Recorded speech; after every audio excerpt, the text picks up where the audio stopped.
Hello दोस्तों, स्वागत है आप सबका मेरे यूट्यूब चैनल पर। आज हम पढ़ने वाले हैं संख्या पद्धति नंबर सिस्टम। नंबर सिस्टम में हम पढ़ेंगे कुछ इंपॉर्टेंट क्वेश्चन जो प्रीवियस एग्ज़ाम में आए हैं। ये बहुत इंपॉर्टेंट टॉपिक है। इस टॉपिक से अक्सर क्वेश्चन आते हैं एग्ज़ाम में। तो हम देखते हैं क्वेश्चन लिखा हुआ है, दो पूर्णांक जिनका गुणा 24 है के योगफल का न्यूनतम मान क्या होगा। मतलब देखिए, दो पूर्णांक जिनका गुणा 24 है। मान लीजिए आपके पास कोई दो पूर्णांक है, ए और बी होगा, और उनका गुणा कितना है, 24 है।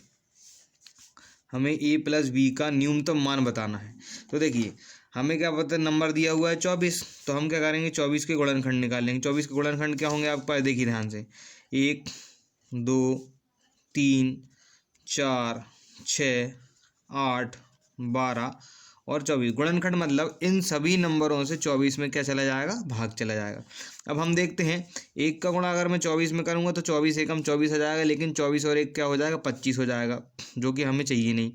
ठीक है ना। 24 और एक कितना हो जाएगा आपका, देखें लिख लेते हैं अपन। 24 और एक कितना होगा आपके पास, 25 हो गया। अब देखें, दो का गुणा हम 12 में करेंगे तो 12 दूनी भी 24 होता है, और 12 और 2 जोड़ूंगा मैं तो कितना हो जाएगा आपका, 14 हो जाएगा। इसी प्रकार देखें, 3 का गुणा अगर मैं करता हूँ 8 में तो 3 8 24 होता है, और 3 और 8 को जब मैं जोड़ूंगा तो आपका आंसर आएगा 11। फिर देखिए, 4 का मैं 6 में गुणा करता हूँ तो 4 सिंह 24 होता है, और 4 और 6 को जोड़ेंगे तो कितना आएगा, 10 आएगा। अब देखिए, इन चार तरीके से हमने क्वेश्चन को सॉल्व किया है, तो सबसे कम नंबर आ रहा है वो है आपका 10। तो इस क्वेश्चन का आंसर भी कितना हो जाएगा, 10। तो ये आपका डी आंसर होगा।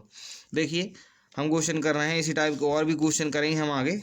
तो क्वेश्चन नंबर 2 देखें आप, वह सबसे छोटी संख्या जिसे 756 में जोड़ने पर प्राप्त संख्या 11 का गुणज हो।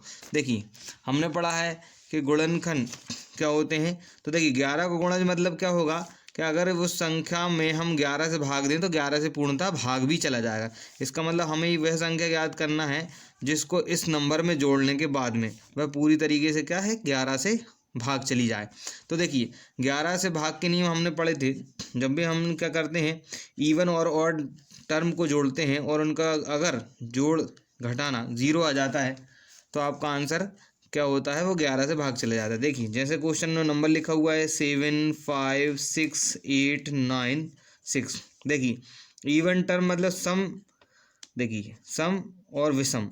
तो देखिए, हम 7 में 6 और 9 जोड़ेंगे तो 9 7 6 कितना हो गया आपका, 13 13 में 9 जोड़ेंगे हो गया 22।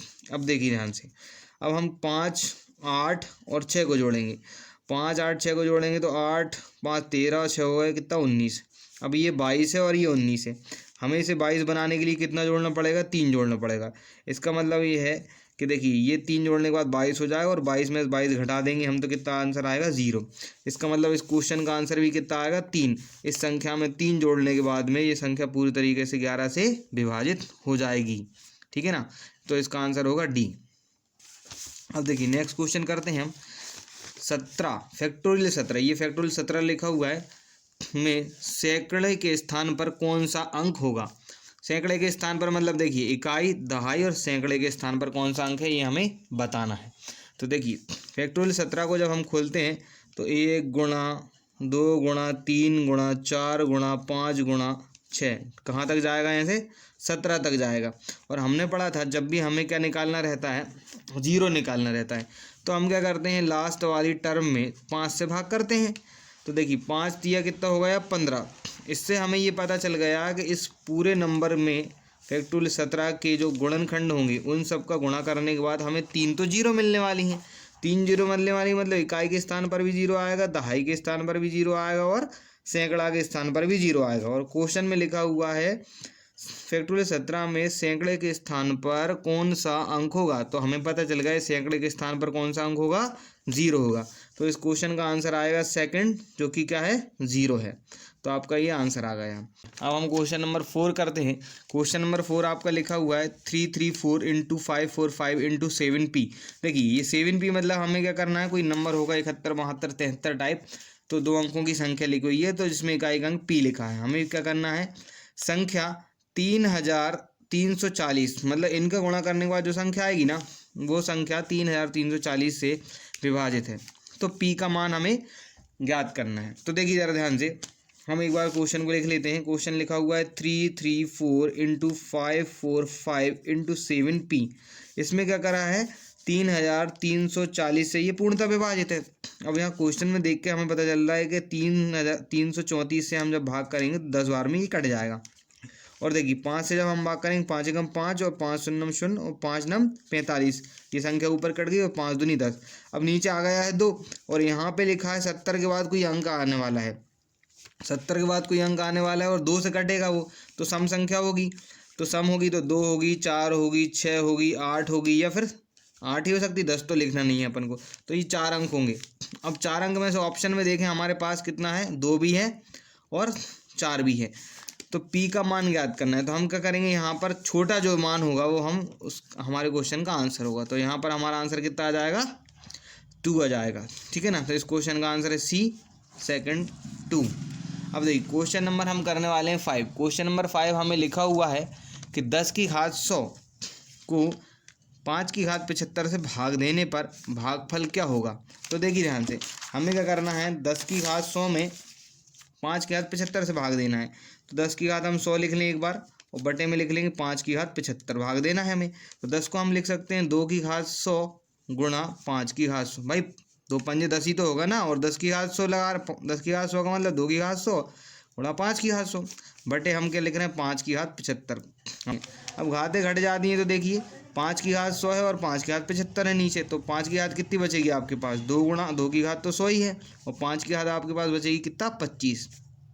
अब देखिए इस टाइप का कोई भी ऑब्जेक्टिव आपको नहीं मिल रहा है। 10 की घात 25 लिखा है, 2 की घात 75 लिखा है, 2 की घात 75 लिखा है, 10 की घात 25 लिखा है। तो ये जो हमारे पास आंसर है ये इसमें क्वेश्चन के ऑब्जेक्टिव में नहीं है। तो हम थोड़ा सा इसे क्या करेंगे, बदलेंगे। इसको बदलने के लिए क्या करेंगे, हम इसको लिख रहे हैं 2 को, देखिए 5 की घात 25 है तो हम 2 की घात 25 गुणा लिख रहे हैं 2 की घात 75। भाई वही वाली बात हो गई कि आधार समान होने पर गुणा क्रिया में घात जुड़ जाएंगी, तो 2 की घात फिर से कितना हो जाएगी, 100 हो जाएगी। और हमारे पास 5 की घात 25 है। अब देखिए 2 की घात 25 और 5 की घात 25, तो हम लिख सकते हैं इसको 10 की घात 25 और ये बचा रहा है आपके पास 2 की घात 75। तो देखिए ये ऑब्जेक्ट हमें मिल जाएगा। ये लिखा हुआ है 10 की घात कितना, 25 और 2 की घात 75। तो आपका आंसर आ जाएगा क्या, C। अब देखिए क्वेश्चन नंबर हम 6 करने वाले हैं। क्वेश्चन नंबर 6 आपको दिख रहा होगा कि 2 की घात 71 प्लस 2 की घात 72 प्लस 2 की घात 73 प्लस 2 की घात 74 किससे विभाजित है। अब देखिए ये नंबर आपको लिखा हुआ है और आपको बताना है कि ये नंबर किस नंबर से विभाजित होगा। तो जब भी इस टाइप का हमें क्वेश्चन करना रहेगा तो हम क्या करेंगे, एक बार क्वेश्चन देख लें। 2 की घात 71, 2 की घात आपका 72, 2 की घात 73 और 2 की घात आपका ये लिखा है कितना, 74। आपको क्या करना है, यहाँ से 2 की घात 71 कॉमन आ जाएगा। जब 2 की घात 71 कॉमन आएगा तो आपके पास यहाँ पे बचेगा 2 की घात 0, यहाँ पे बचेगा 2 की घात 1, यहाँ पे बचेगा 2 की घात 2 और यहाँ पे बचेगा 2 की घात 3। अब देखिए ज़रा ध्यान से, 2 की घात 71 जैसा का तैसा रहेगा आपका। 2 की घात 0, किसी भी संख्या की घात 0 होती है उसका मान 1 होता है। ये 2 का मान 2 रहेगा, ये 2 की घात 2 कितना हो जाएगा, 4 हो जाएगा, 2 की घात 3 कितना हो जाएगा, 8 हो जाएगा। अब आप इसको जोड़ें, 8 2 10 और 4 14 और 1 15, तो आपके पास मिलता है क्या, 2 की घात 71 गुणा 15। अब आप कहेंगे कि सर 2 15 गुणा में है तो 15 अगर संख्या है तो आप 15 से भाग दे पाएंगे, लेकिन ऑप्शन में हमें क्या दिख रहा है, 9 दिख रहा है, 10 दिख रहा है, 11 दिख रहा है, 13 दिख रहा है, लेकिन 15 नहीं दिख रहा है। 15 नहीं दिख रहा है। कई बार क्या होता है, बच्चे क्या करते हैं, बोलते हैं सर क्वेश्चन के ऑब्जेक्टिव थोड़े से मिल नहीं रहे थे तो इसका आंसर नहीं आ पाया। देखिए अब हमें क्या करना है, इसको ऑब्जेक्टिव जैसा बनाना पड़ेगा। तो जैसे आपके पास लिखा हुआ है 2 की घात 71 गुणा 15, तो हम इसे लिख सकते हैं 2 की घात 70 गुणा 2। क्यों, आधार समान है, गुणा क्रिया में घात फिर से जुड़ जाएंगे, फिर ये 71 हो जाएगा और गुणा लिखा हुआ है 15, तो 2 की घात 70 और 15 दूनी कितना हो जाएगा, 30। जब ये 30 आया है, 30 में हम देखें 9 से भाग जाएगा, नहीं जाएगा, 11 से नहीं जाएगा, 13 से नहीं जाएगा, लेकिन 10 से भाग चला जाएगा। तो इसका आंसर आएगा D। तो हम इस टाइप के जो भी क्वेश्चन आएंगे उसमें हम क्या करेंगे, थोड़ा सा सॉल्व करेंगे और उसको ऑब्जेक्टिव के जैसे बनाने की कोशिश करेंगे। देखिए दोस्तों, आज हमने संख्या पद्धति के 6 क्वेश्चन करे हैं और भी हम आगे क्वेश्चन करेंगे। इसी टाइप के क्वेश्चन आपको मिलते रहें, इसलिए आप मेरे चैनल को सब्सक्राइब कीजिए। वीडियो अगर आपको पसंद आया तो प्लीज़ आप उसे लाइक ज़रूर करें और ज़्यादा से ज़्यादा शेयर करें। Thank you.